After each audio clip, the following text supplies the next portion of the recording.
지난주에 우리 하나님 말씀에 대해서 살펴봤는데, 하나님의 말씀은 살았고 활력이 있으며, 활력 곧 권능과 능력이 있어서 우리의 영과 홍과 관절과 골수, 이거는 우리의 겉 바깥으로나 우리 내면으로나 우리 전체를 다 이렇게 비춰주시고 이걸 드러내 주신다 하는 것을 우리가 보았습니다. 이렇게 하나님의 말씀에 대해서 이야기를 하는 그 맥락은 이것은 지금 3장 처음부터 쭉 나오는 이야기가 안식과 관련이 되어 있습니다. 안식은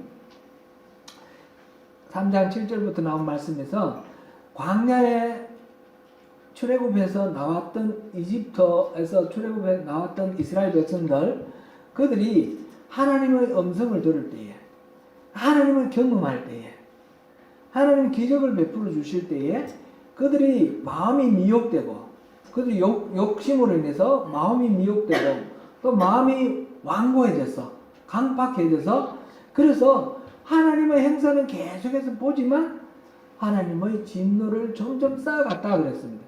그래서 그들은 안식에 들어가지 못했다 하는 그 말씀을 보았어요. 그래서 그들이 왜 그렇게 했느냐? 하나님 말씀에 믿음을 순종하지 않았기 때문에, 믿음과 결부하지 않았기 때문에 그랬다, 그렇게 나와 있었어요. 이제 그 다음에 거기만 머무는 것이 아니라 여호수아도 이제 이스라엘 그 출애굽 제2세대와 함께 가나안 땅을 정복하고 들어갔는데, 그때 여호수아도 안식을 주었더라면 그 이후에 다윗이 오늘날 이 안식을 이렇게 노래하는 그런 것이 있을 수가 없었다는 거죠. 그러니까 여호수아와 함께 가나안 땅에 들어가도 그것은 안식이 아니었다는 것입니다. 다시 말씀드리면 이 안식은 가나안 땅에 들어가는 것, 그런 것이 아니라 하나님의 안식에 들어가는 것이었어요. 하나님의 안식은 뭐였습니까?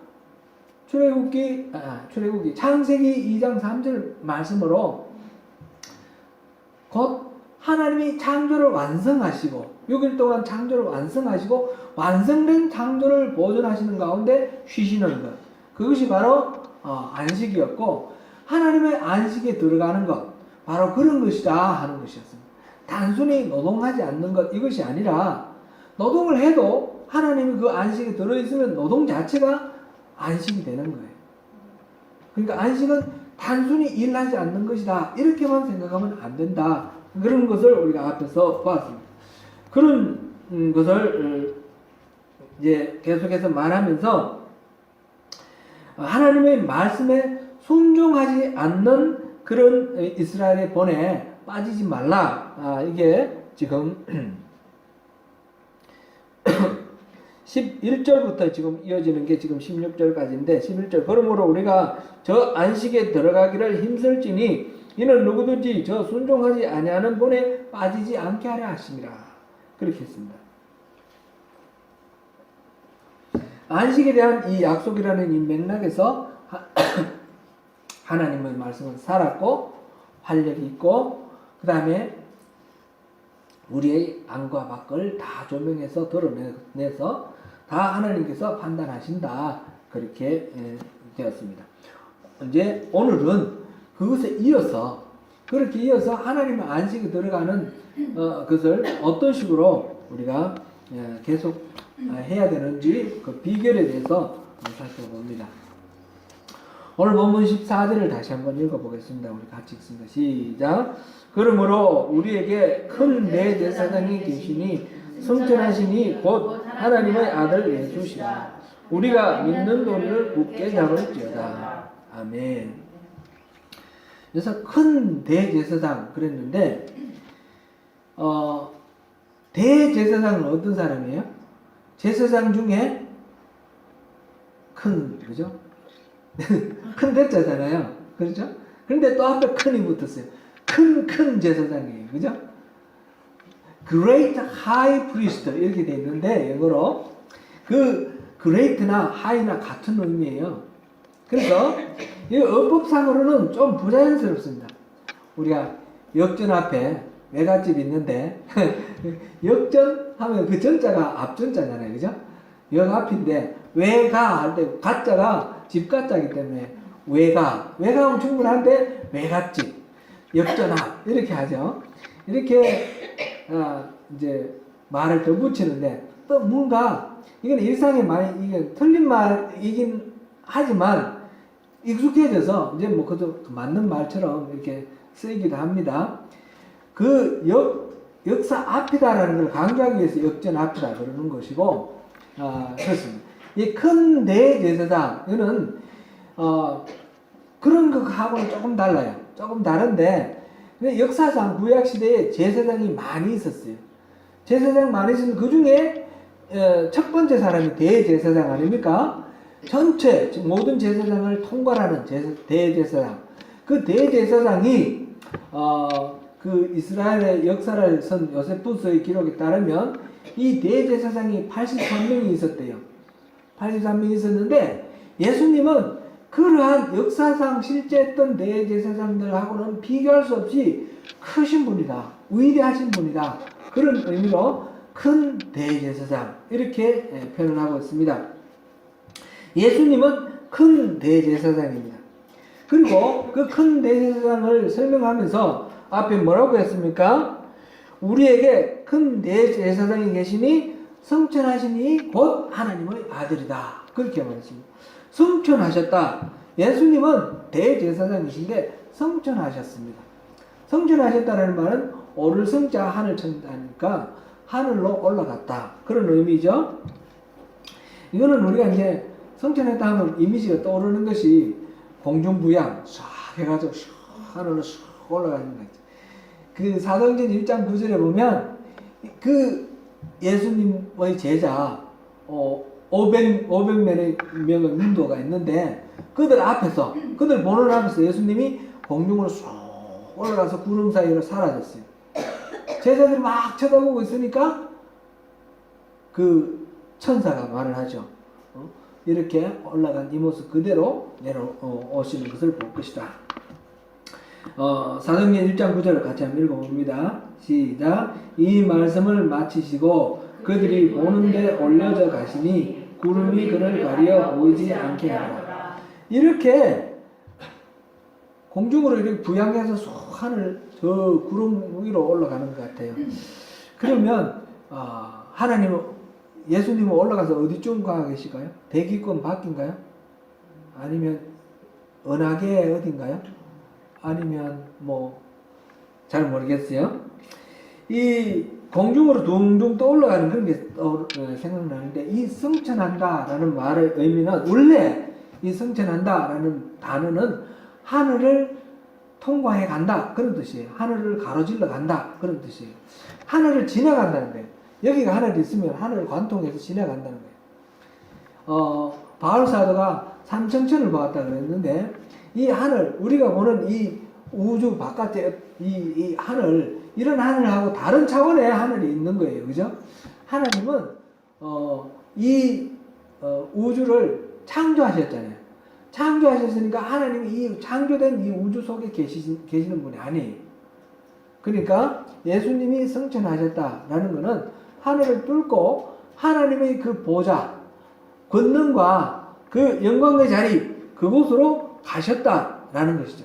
스카이를 통과해서 헤븐으로 가셨다는 것입니다. 그리고 이 예수님의 승천은 원래 계시던 자리로 갔다라는 것입니다. 둥둥 떠올라서 어디 가서 안 보이는 곳에 가신 게 아니라 예수님은 원래 하나님으로서 하늘 보좌에 계셨습니다. 그거는 공간의 개념이 아니에요. 그죠? 공간을 초월하는 개념이죠. 그곳에 계셨는데 우리 인간의 문제를 해결하시기 위해서 사람의 몸을 입고 자기의 모든 존귀함을 다 내려놓고 그 다음에 낮아지셔서 사람의 몸으로 이 땅에 오셨어요. 인카네이션, 성육신에서 자기 몸을 다 비우는 것을 케노시스 그럽니다. 케노시스 하셔서 이 땅에 오셔서 그 사람의 몸으로 사시다가 이제 그 존귀함을 다 회복하시는 그 영광의 자리, 그 권능의 자리, 그곳으로 다시 복귀하신 거예요. 그래서 이거는 성천은 하늘로 둥둥 떠올라가는 것이 아니라 원래 계시던 예수님의 자리로 승귀하셨다. 성자, 오를 성자에다가 고귀할 귀자, 귀할 귀자, 고귀한 자리로 돌아가셨다. 승귀했다. 이렇게 말을 합니다. 영어로는 exaltation, exalt, 높여, 찬양하라, 높여, 이렇게 찬양하잖아요. 그래서 exalt 하잖아요. 그 exaltation, 하나님을 그 위대하고, 놀라운 그 권능의 자리로 돌아가신 것이 바로 이 성천입니다. 성천을 단순히 우리에게서 멀리 떨어져 나갔다, 이렇게 이미지를 하늘을 둥둥 떠올랐다 하는 생각, 그런 이미지로보다 하나님이 이 사람의 몸을 입고 이 땅에 오셨다가 하나님 본래의 자리로 돌아가시고, 그 다음에 이 자리는 어떻게 되나요? 성령님을 보내주시죠. 성령님을 보내주셔서 우리 안에 또 하나님이 거하시는 그런 하나님이 우리와 함께 하시는 방법이죠. 아론 계통의 대제사장은 이 땅에 만들어진 성막에서 하나님을 만나셨습니다. 근데 이 그리스도께서는 이 사람이 만든 성막, 그 모세가 시내산에서 하늘에 있는 성막의 모형을 보고 그 하늘에 있는 성막의 모형대로 이 땅을 성막을 만들었어요. 근데 이 모형, 그림자인 이 모형 성막에서 대제사장들이 제사를 지냈는데, 예수님은 그 하늘에 있는 진짜 성막, 거기에 예수님이 들어가신 거예요. 그리스도는 그러니까 이 대제사장들과는 비교할 수 없는 그런 탁월하신 분이시죠. 이 부분은 이제 계속해서 5장부터 대제사장으로서의 예수님에 대해서 설명이 쭉 여러 측면에서 이렇게 나옵니다. 그 부분은 계속해서 보기로 하고요. 이렇게 성천하신 분이시고 원래의 자리에 돌아가셨고, 그리고 하나님의 아들이십니다. 예수님은 하나님의 아들, 인간이신 동시에 하나님의 아들, 하나님이시다라는 뜻입니다. 하나님의 아들, 이 말이 하나님이시다라는 뜻이에요. 전에도 우리가 이런 말씀 나눴죠. 개의 아들은 뭐예요? 강아지. 말의 아들은요? 망아지. 사람의 아들은요? 아이. 하나님의 아들은요? 예수님. 하나님의 아들은 하나님이에요. 하나님. 예수님. 히브리서 기자는 이렇게 예수님이 어떤 분이신지 말하고 난 뒤에 그 다음에 우리가 믿는 도리를 굳게 잡을지어다. 큰 대제사장이 우리에게 계시니까 우리는 그 믿는 도리를 굳게 잡자 그랬습니다. 그 믿는 도리, 이 도리라는 말은 원래의 의미는 고백이라는 뜻입니다. 그래서 우리 예수님이 바로 하나님이다. 예수님이 우리의 구세주시다. 예수님이 바로 우리 주님이다 하는 우리 신앙 고백. 이 신앙 고백을 붙들자는 거죠. 굳게 붙들자는 거죠. 여기서 벗어나지 말자. 신앙 고백을 잃어버리면 안 된다. 그런 말씀이에요. 지금 이 편지는 어떤 사람에게 쓰여졌어요? 유대교에서 기독교로 개종했는데 지금 탄압에 직면해서 유대교로 돌아가려고 하는 사람들. 많은 사람이 배도를 했고 돌아갔고, 지금 이 말하자면 예수님에 대한 믿음이 흔들리고 그냥 떠나가려고 하는 그런 마음이 많은 그런 이 히브리 기독교인, 디아스포라 기독교인, 이들에게 쓴 편지입니다. 근데 예수님을 잃어버리면 이걸 예수님이 하나님의 아들이시고 우리 구세주고 우리 주님이다라는 이 신앙 고백을 잃어버리면 그 다음에 모든 것들은 아무 의미가 없어진다. 우리의 신앙, 우리의 구원은 바로 예수님께 있다. 그것을 굳게 잡으라. 이렇게 권면하는 것입니다. 계속해서 15절을 한번 봉독해 보겠습니다. 같이 읽습니다. 시작. 우리에게 있는 대제사장은 우리의 연약함을 동정하지 못하신 이가 아니요 모든 일에 우리와 똑같이 시험을 받으신 이로되 죄는 없으십니다. 아멘. 우리에게 있는 대제사장은 어떤 분이시냐면 우리의 연약함을 동정하지 못하실 분이 아니라 그러죠. 동정할 수 있다는 말이에요? 못한다는 말이에요? 한단 말이죠. 동정한다. 근데 부정문으로 말을 해서 하지 못하실 분이 아니다.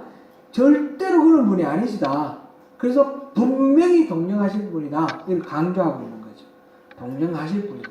이거는 이제 개혁한글에서는 체휼하지 못하실 분이 아니다. 이렇게 해서 좀 어려운 말이지만 기억에 잘 남는 말이 체휼이었는데, 이제 좀 더 쉬운 말로 동정이라고 번역을 했는데, 동정이라는 말은 뭔가? 우리가 누구를 동정한다는 불쌍히 여기고 그런 거죠. 뭔가 이렇게 호주머니에 동전이라도 있으면 하나 나눠줄 만큼 그런 어떤 그런 마음 생기는 거. 그런데 원래 이 동정한다는 말은 그런 말이 아니에요.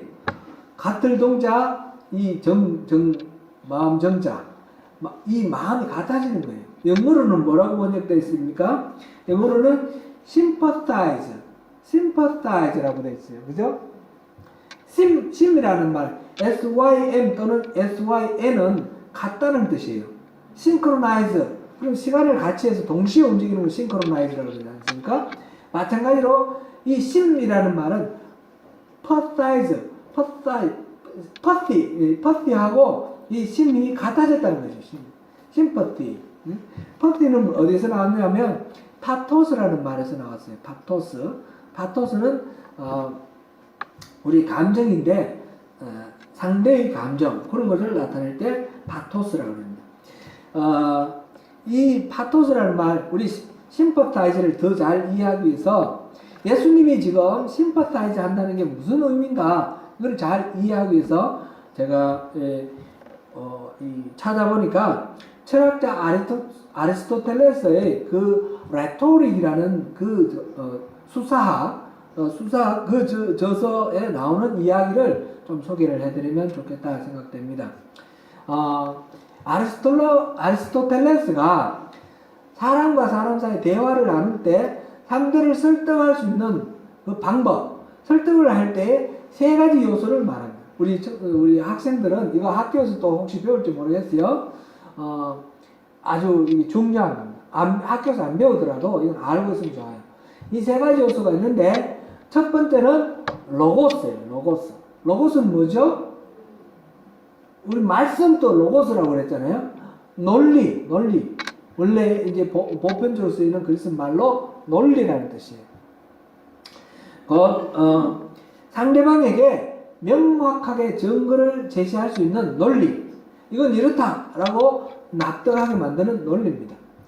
인간은 이성적이라서 논리가 맞아야지 납득을 하고 이해를 합니다. 예를 들어서 송나무개는 아주 배은망덕하다, 이렇게 말을 하죠. 배은망덕이라는 말 아시나요? 은혜를 모르고 그 입은 언덕을 잊어버리고 배신하는 것을 배은망덕이라고 하는데, 송나무개는 배은망덕하다 이렇게 말을 하려면 배은망덕한 사례를 제시하거나 또는 여러 가지 하여튼 입증할 수 있는 증거를 대야 돼요. 안 그러면 말로만 송나무개는 배은망덕하다 100번 떠들어도 안 통해요. 이게 바로 논리라는 거죠. 논리가 있어야지 설득이 된다라는 것입니다. 그 다음에 두 번째로 필요한 게 파토스예요. 파토스는 듣는 사람의 심리 상태예요. 예를 들어 보겠습니다. A라는 사람은 건강식품 파는 사람이에요. 근데 B라는 사람을 만났어요. 만났는데 보니까 얼굴이 막 수척하고 눈이 괭하게 피부가 부석부석해졌어요. 그래서 쳐다보고 이렇게 말을 했습니다. 얼굴이 부석부석한 걸 보니까 혈액순환이 잘 안 되는 모양이에요.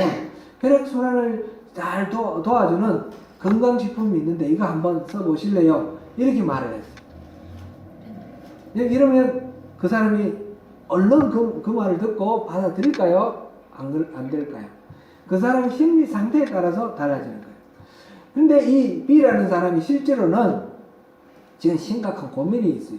비즈니스를 하는데 지금 물건을 만들어 가지고 팔아야 되는데, 물건을 만들려면 기계도 돌리고 또 사람도 고용해야 되지 않습니까? 근데 어떤 곳에서 주문을 앞으로 이렇게 하겠다라고 말을 언지를 했는데 실제로는 아직까지 주문이 안 들어오는 거예요.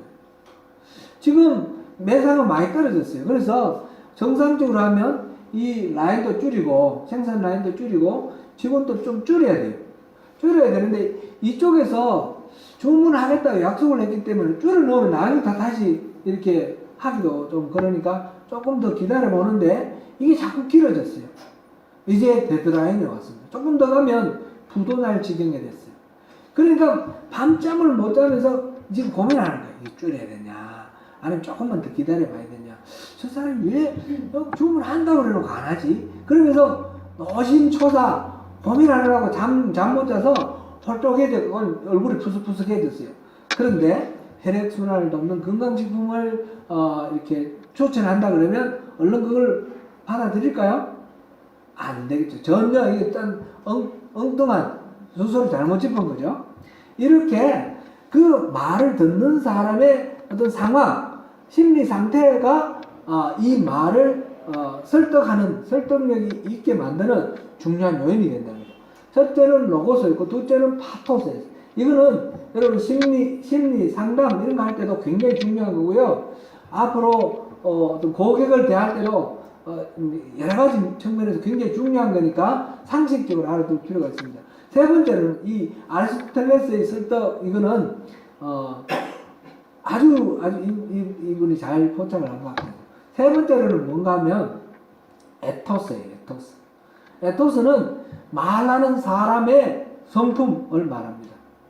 그 사람의 카리스마, 그 사람의 어떤 일관성 이런 거, 진실성 이런 것을 말합니다. 그래서 이 에토스가 말하자면 신뢰, 그 말하는 사람의 신뢰성을 말하는 거죠. 만약 내가 누군가를 좋아한다면, 그 사람을 좋아한다면 이 사람이 말하는데 실제 이 로고스가 좀 부족했어요.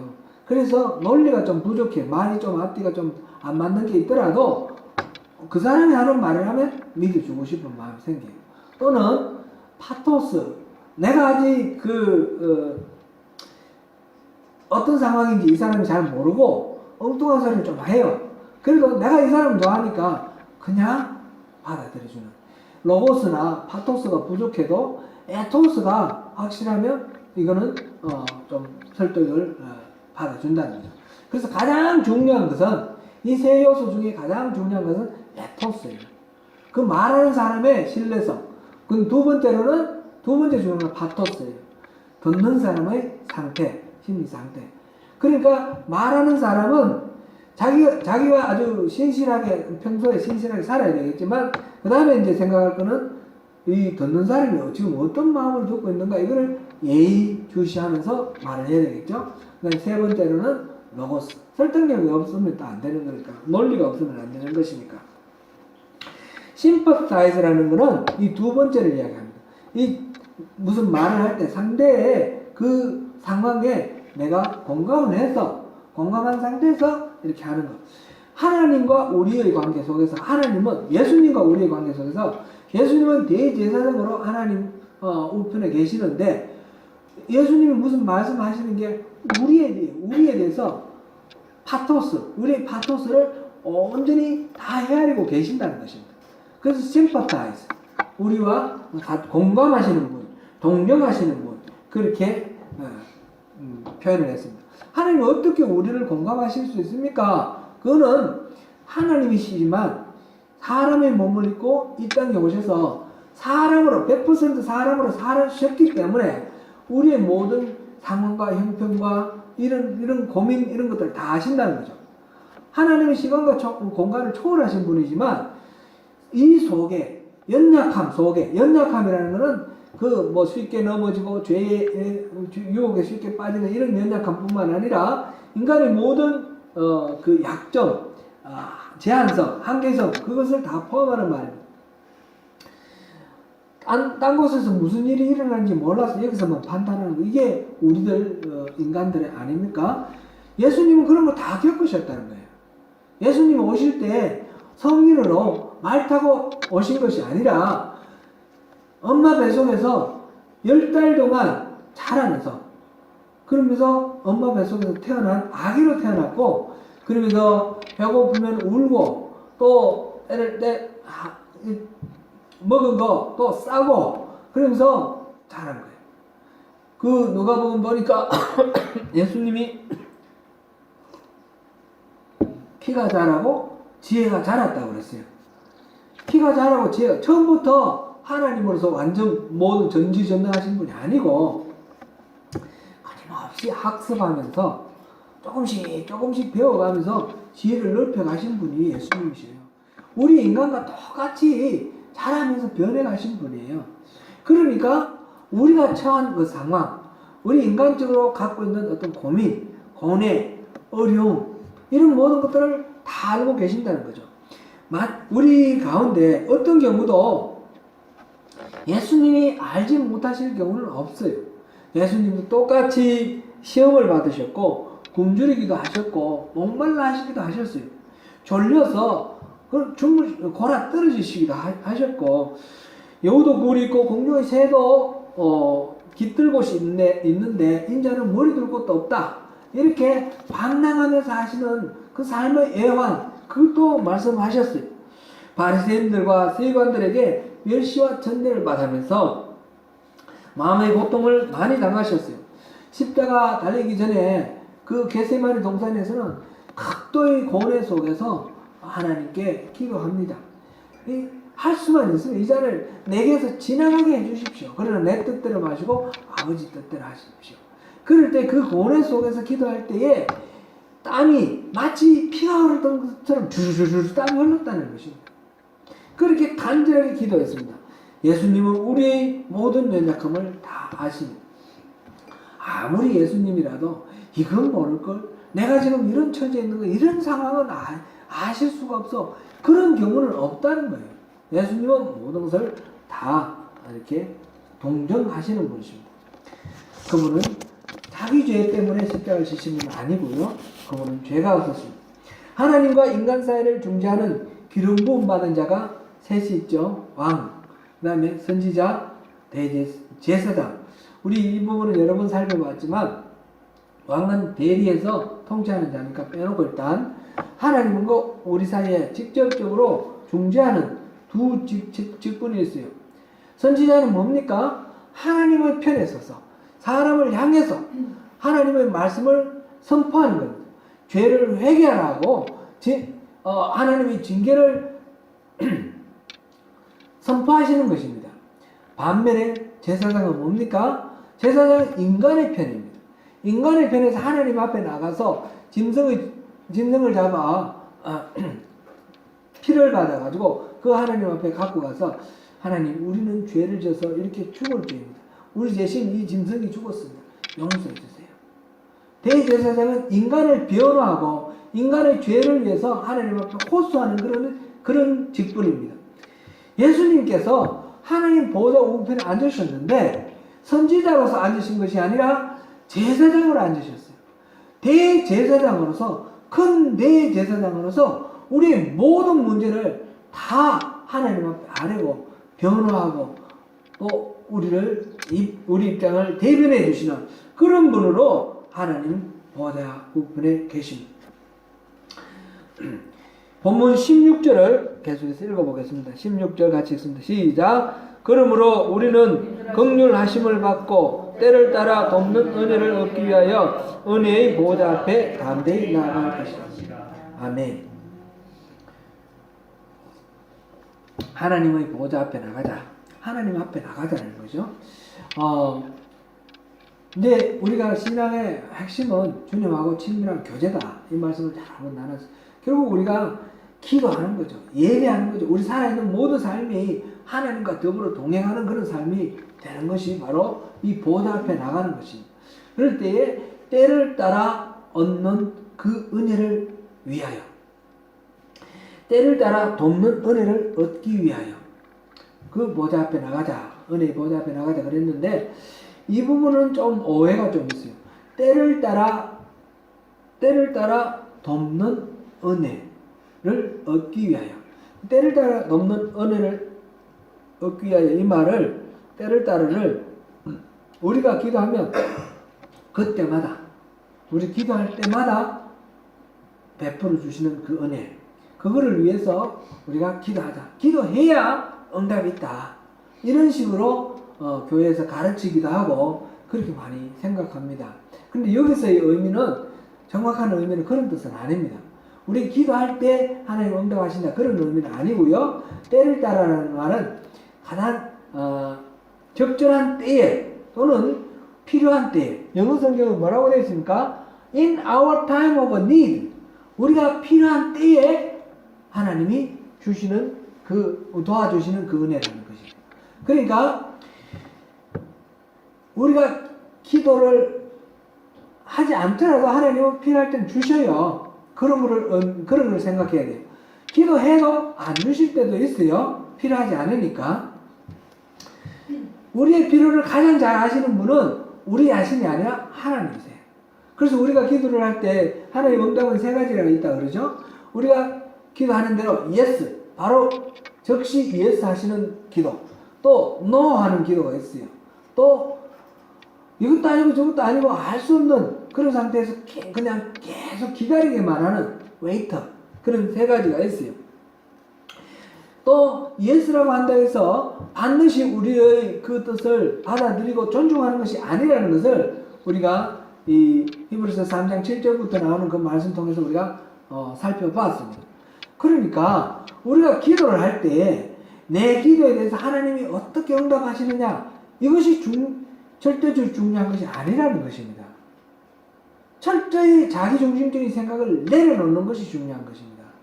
우리는 그냥 하나님 앞에 기도하는 것은 내가 하나님 앞에, 아버지 앞에 아들이 시시콜콜 자기 삶을 다 아뢰는 그런 입장입니다. 그러면 이렇게 다 아랜다는 것은 그만큼 친밀함으로 나아간다는 의미죠. 그러면 하나님께서 필요한 것들을 필요한 대로 응답하시고 우리를 안아주시고 받아주시는 것이죠. 그러니까 기도할 때는 자기 생각이 중요한 것이 아니라 하나님 뜻을 알고자 하는 그 마음이 중요합니다. 그리고 있는 모든 것들을 다 아뢰는 것이 중요합니다. 그럴 때 하나님께서 때를 따라 돕는 은혜를 베풀어 주시는 것입니다. 우리가 이제 그럴 때에 하나님께로 나아가느냐 나아가지 않느냐는 큰 차이가 납니다. 지금 여기서 히브리서 이 기자가 말하는 것은 여기서 하나님에게서 떠나서 홀로 떠나가서 배도하는 자를 가지 말라, 그 말씀을 하고 있는 것입니다. 우리가 하나님 품 안에 있을 때에 하나님이 주시는 그 은혜를 누리게 된다는 의미입니다. 그래서 우리는 하나님의 그 은혜의 자리에서 떠나가지 말라라는 거죠. 은혜의 보좌 앞에 담대히 나아가라, 이렇게 말했는데, 은혜의 보좌, 이거는 하나님이 현존하시는 자리입니다. 구약 시대는 성막의 그 지성소 안에 있는 언약궤 뚜껑 위에가 두 그룹이 이렇게 서로 날개를 맞다 이렇게 서 있는 그 자리를 뭐라고 했죠? 그 이름을 속죄소 또는 시은좌. 속죄소 또는 시은좌. 그곳에는 누가 언제 들어갑니까? 1년에 한 번 대제사장이 대속죄일날 7월 10일날 자기를 위한 속죄 제사를 먼저 드리고, 그 다음에 온 민족을 위해서 제사를 드리고 그 피를 가지고 언약궤 앞에 들어갈 때에, 그럴 때 하나님께서 온 민족을 만나 주시는 것이, 그 은혜를 베풀어 주시는 것입니다. 그래서 그 자리를 시은좌, 은혜를 베풀어 주는 자리, 그렇게 말하는 것입니다. 이게 이제 히브리서도 앞으로 나올 겁니다. 9장에 나오고 레위기 16장에 나오는 그런 이야기입니다. 그러나 본절에서 여기서 말하는 은혜의 보좌는 더 이상 모세가 내려준 그 성막 안에서, 성막 지성소 안에서 만나는 그런 보좌가 아닙니다. 그것이 아니라 하나님 보좌 우편에 그리스도께서 성귀하셔서 앉아 계신 그 자리, 이 오른쪽 왼쪽이 없다고 그랬어요. 그죠? 하나님의 자리, 그 자리에 예수님이 우리를 대변하는 대제사장으로 가 계시는 그 자리가 바로 지성소이고, 그 자리가 바로 시은좌, 하나님의 은혜를 베풀어 주시는 은혜의 자리입니다. 그곳에 예수님이 계십니다. 하나님은 우리를 끊임없이 가까이 오라 부르시는데, 이 말은 우리가 어떤 장소, 뭐 교회라든지 뭐 이런 것이 아니라 일상의 삶 어느 곳에 있든지 하나님과 함께 하라는 거죠. 우리 안에 성령님을 오신 예수님을 모신다면 우리가 바로 하나님 안에 있는 거예요. 예수님과 우리가 같이 있는 자리, 그 자리가 바로 하나님 보좌 우편이에요. 안식은 뭔가? 안식은 다름 아니라 뭐 주일날 쉬느냐, 아무 일 안 하고 쉬느냐, 또는 뭐 우리가 죽고 난 뒤에 영원한 생명을 얻어서 가는 그곳인가, 안식이 그런 곳인가, 그런 의미가 아니라 하나님과 함께 하고 있는 자리, 하나님이 더불어 계시는 그 자리가 바로 안식의 자리예요. 그 자리는 우리가 학교에서 공부할 때일 수도 있고, 우리가 직장에서 일할 때일 수도 있어요. 비즈니스 하는 그 자리일 수도 있어요. 그곳이 하나님과 함께 있다면 그곳이 안식의 자리이고, 그곳이 바로 우리가 살아있는 예배가 되는 자리이고, 거룩한 산 제사가 되는 자리입니다. 하나님은 우리가 바로 그런 자리, 믿는 도리를 굳게 붙잡고 있는 그 자리로 오라고 하십니다. 그럴 때에 하나님께서는 때를 따라 우리에게 주시는 그 은혜를 예배하고 계시는 거예요. 그리고 필요한 대로 우리에게 계속해서 공급해 주십니다. 이렇게 우리가 하나님께로 나아갈 수 있는 것은 사실상 우리가 자격이 있어서 그런 건 아니에요. 우리가 자격이 있어서 그런 게 아니라 하나님의 사랑이 너무나 지극하셔서 우리를 하나님께로 오게 하시기 위해서, 그 죄가 가로막고 있는 그것을 무너뜨리기 위해서 하나님이 성육신하셔서 십자가에 달려 죽으심으로 그 죄의 문제를 해결하시고 우리를 하나님께로 받아들이시는 겁니다. 그래서 우리가 지금 믿는 우리가 할 일은 하나님의 보좌 앞에 계속해서 나가는 것입니다. 우리 삶의 모든 자리가 하나님의 보좌가 되도록 그렇게 나아가는 것입니다. 우리 주님 보좌 앞에 나아가 우리 찬송하시고 이 가사를 한번 깊이 묵상하시면서 우리 찬송하시면 좋겠습니다. 찬송하시고 마치도록 하겠습니다.